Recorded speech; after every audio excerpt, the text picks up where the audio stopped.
A very brilliant student joined an esteemed university to complete his post-graduation in economics.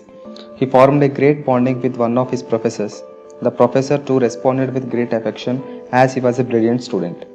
Once, as the professor was walking by, the student went to him and said, "Sir, I want to talk to you. Kindly can you please allot me 5 minutes of your time?"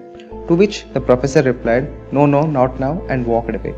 The student felt hurt and thought, "Every time Sir was excited to have a talk with me, he never backed me off." Feeling depressed, he stood outside the staff room. The professor went inside and exchanged laughs with his co-professors and had a small talk with them and went to his car. Meanwhile, the student ran to him and again asked him, "Sir, just for 2 minutes I want to talk to you." The professor again replied, "I told you, my child, not now. I don't want to talk to you right now. I am sorry." And he drove away. And after that incident, the professor didn't attend the college for 4 days. In these days, the student went to the staff room and asked other professor about him. They said, "No, he is absent today." After 4 days, the professor came to the college and in the classroom, he saw the boy. Surprisingly, he said, "Why do you look so dull? Come and meet me in the staff room." After the class, both went to the staff room. The eyes of the students have sunken deep inside. With an untrimmed beard, he looked weak. The professor asked, "Why are you so? Are you sick?" To which the student replied, "No, sir, I am deeply hurt." Professor asked, "Why are you hurt? Who did hurt you?"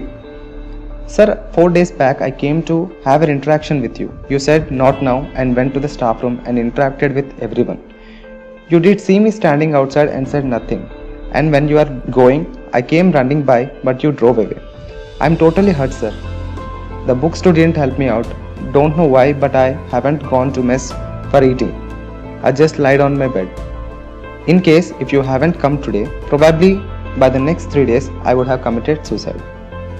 The professor stood from his chair and told the student to have his seat.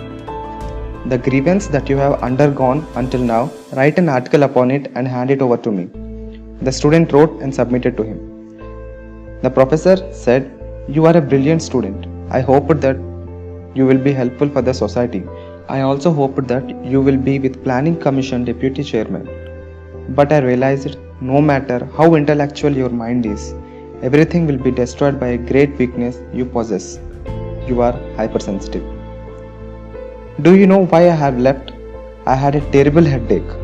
Due to the terrible headache, I felt that I cannot handle the classes for the rest of the day. So I went to the professors, exchanged some laughs and intimated them that I am taking a leave due to headache and went to my car. Meanwhile, you came to me.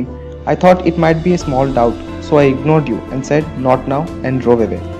As I went home, I have been affected with a viral fever. To get cured, it took me 4 days. You only thought about your mad love and affection upon me, but you are not even in a state to think about what the other person might be going through. If you don't possess this quality, whatsoever high-ranking official you may be, you will be dangerous to everyone around you. A clarity in thought is important. Not only you must think about yourself, but also you have to think about the other person too. The key for a person to grow is not thinking selfishly, not getting grumbled if somebody say a word. You must have enhanced listening skills. You must listen to others. You should have thought that professor is always affectionate towards me, but today he ignored. Okay, I can take a clarification from him tomorrow or 3 days later when he will be available. If there is a mistake from my side, I will beg for an excuse. After all, he is like a father to me. I will ask for sorry if there is my mistake. But instead, you didn't think so. For suppose, if I was affected with typhoid and I am away for 10 days, will you write a letter and hang yourself? What about the honor of our university? What about the honor of mine? Is this the behavior I get for being friendly with you? You shouldn't be so sensitive. No, my boy, you should first learn clarity of thought, understand people. You should stay strong even in great disturbances. Not possessing these qualities and placing yourself in a high-ranking position, you will be dangerous to yourself and society both. Learn and rectify yourself. This is the value of education. Without these qualities, no matter what degree of education you may hold, it is just a piece of paper. From this story, we should understand that to grow as a better person, there are certain qualities we must possess. To develop these qualities, the advice I give you is read books. Through reading, you can create a structured path towards a better understanding and better actions to take in future. In future, when you are well settled and build a home for yourself, the only thing if anyone touches and you get irritated for should be a big bookshelf filled with numerous books. Good books mold your character.